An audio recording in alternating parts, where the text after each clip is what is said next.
Welcome to the Good News from the Gardens podcast. I am Pastor Steve Windsor of Nativity Lutheran Church and School in Palm Beach Gardens, Florida.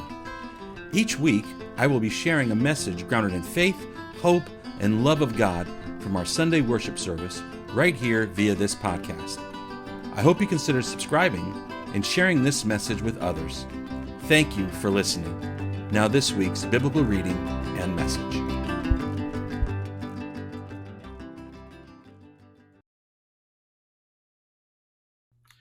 Jesus went on with his disciples to the villages of Caesarea Philippi. And on the way he asked his disciples, "Who do people say that I am?" And they answered him, "John the Baptist, and others Elijah, and still others one of the prophets."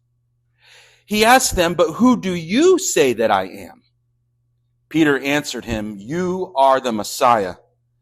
And he sternly ordered them not to tell anyone about him.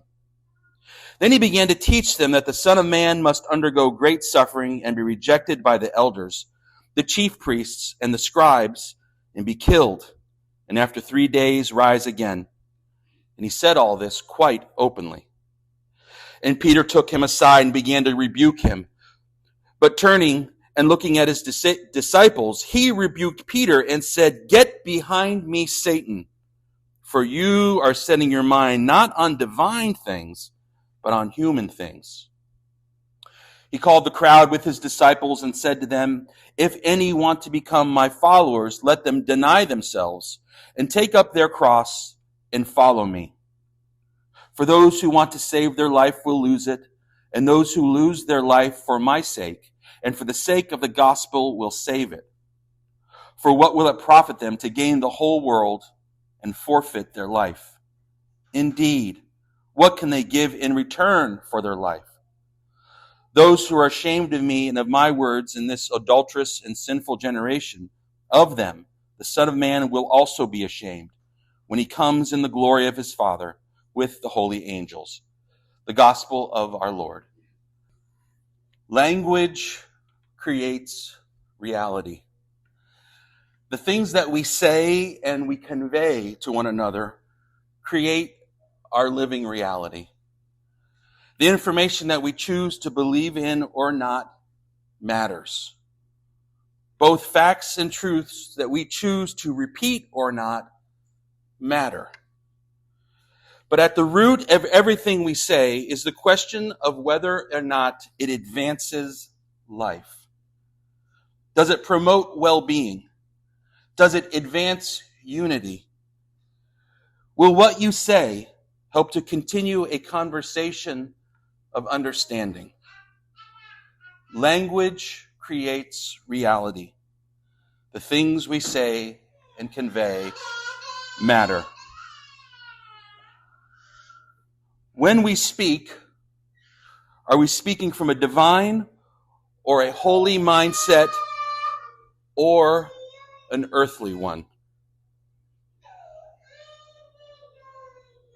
When you wake up in the morning and you look at the person next to you, how do you greet them? It's important. If it's a person that's lying right next to you, if you greet them with a smile and a loving nod, a peck on the cheek, something good, not that their breath stinks, or that they need to wash their face, or that you need to get going, you're going to be late.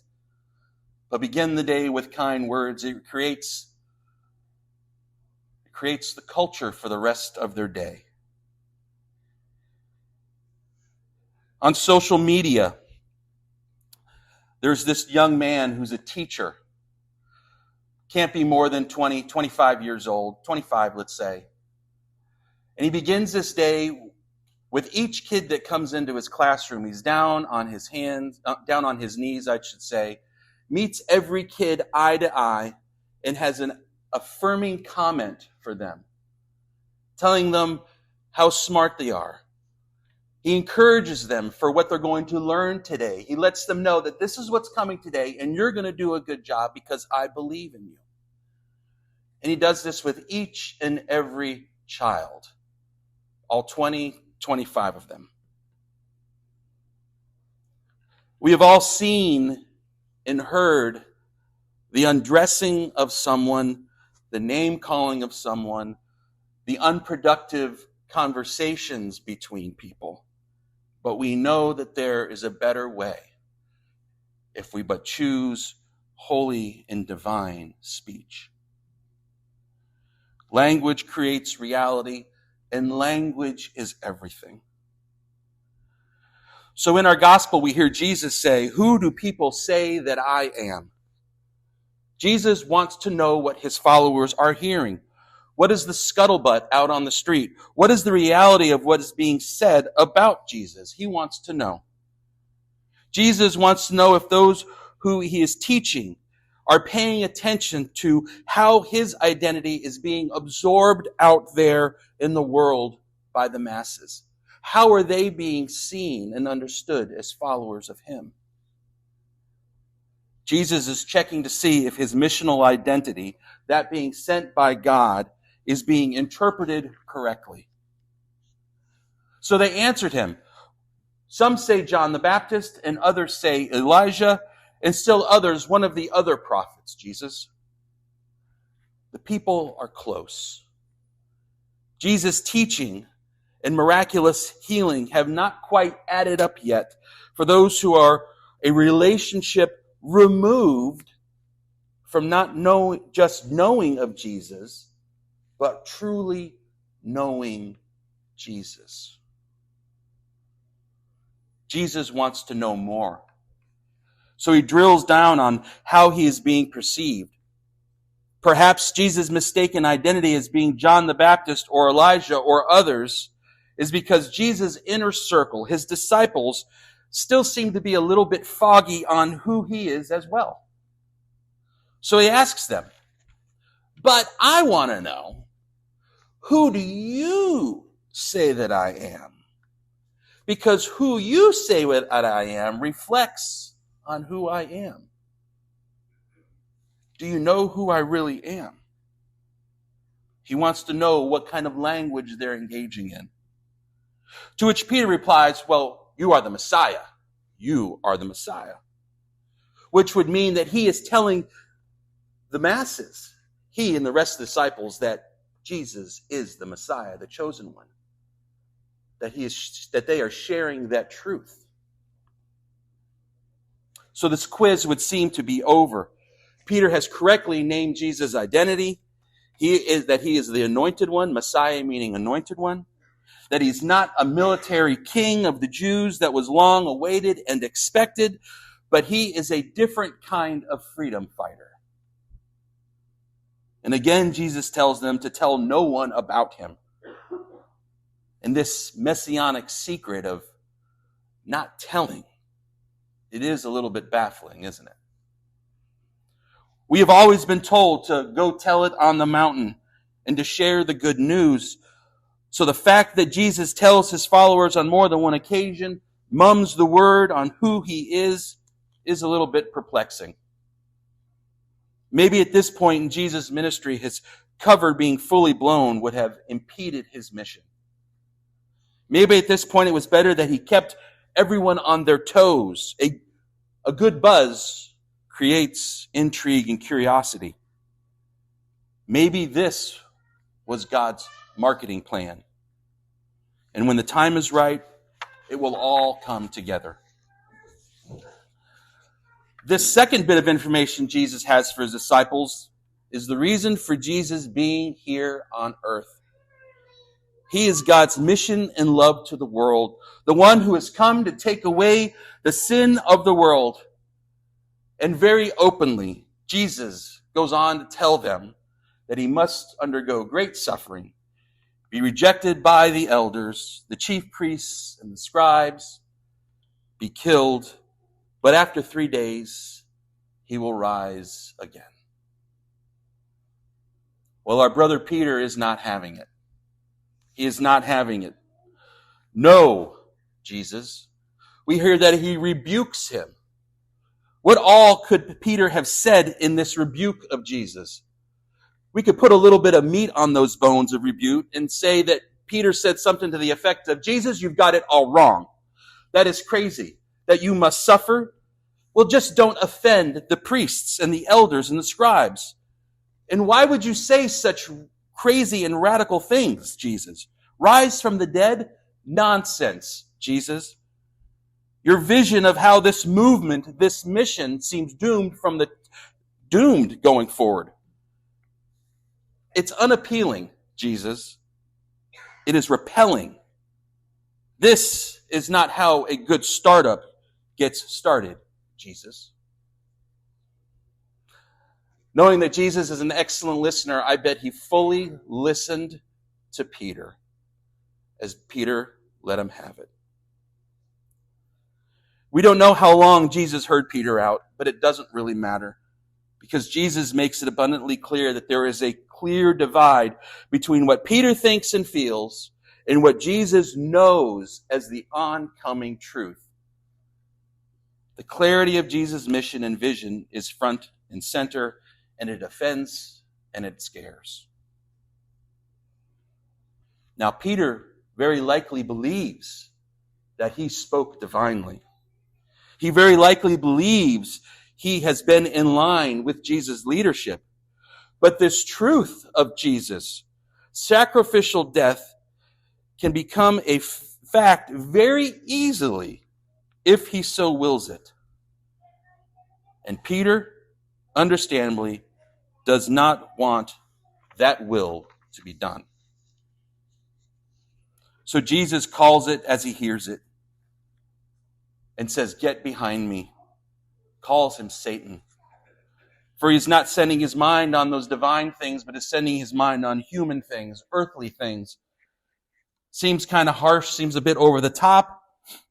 But if we consider this, the last time Jesus spoke these words, he was addressing Satan himself in the wilderness while fasting and praying for 40 days.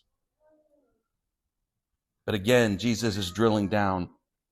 He knows how his earthly days are about to play out, and he will not be deterred.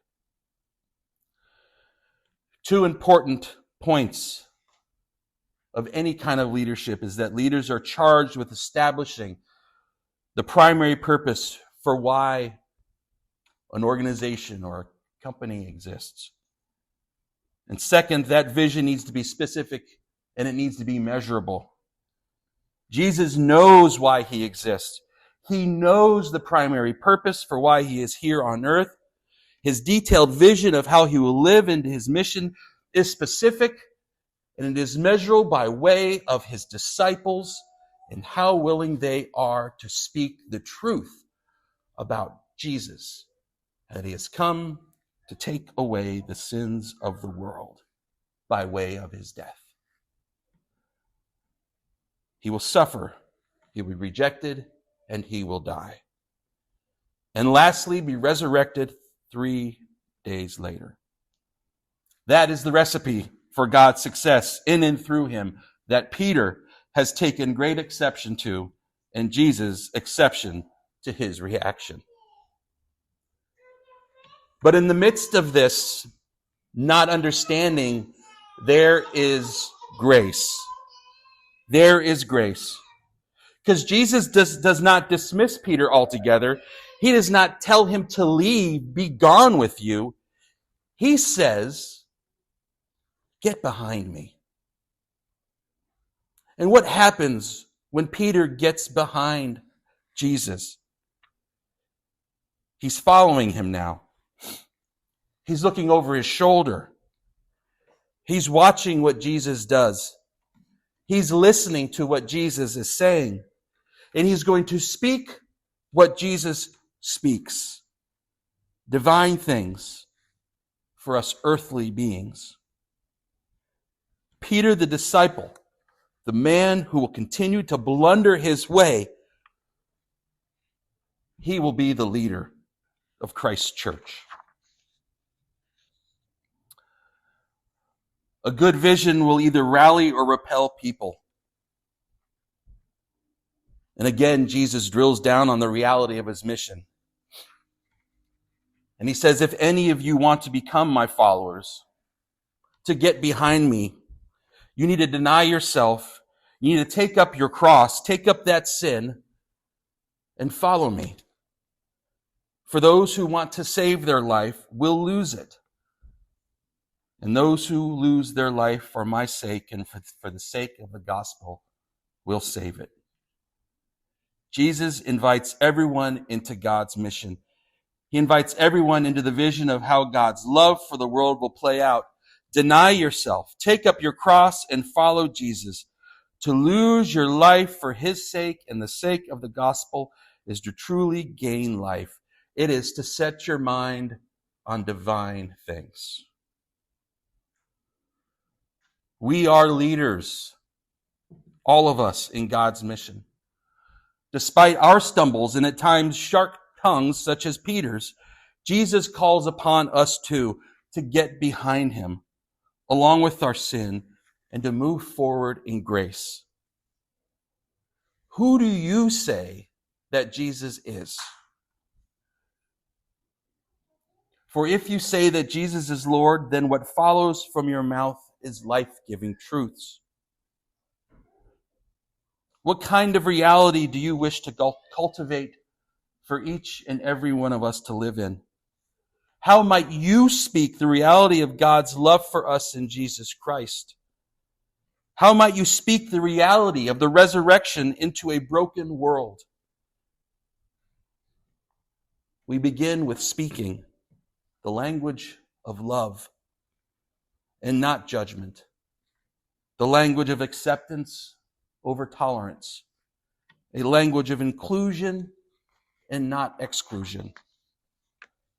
For what if we said, yes, I can feed you. Yes, I can clothe you. Yes, you can live here.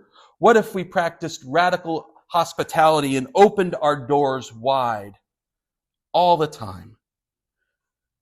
What if we were radical in our giving of our spiritual selves to one another? What if we were radical in giving of our monetary resources to God's kingdom? What if we just said yes in all its various opportunities that presented themselves to us? Opportunities to be God's grace, opportunities to speak the truth of his love for us through Jesus Christ.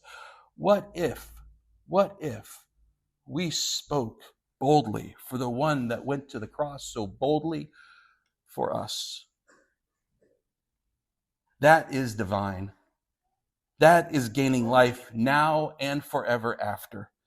For the sake of God, for the sake of the cross of Jesus Christ, for the sake of you, me, and neighbors, may we speak and be the reality of Christ alive. Let us nurture that. Amen.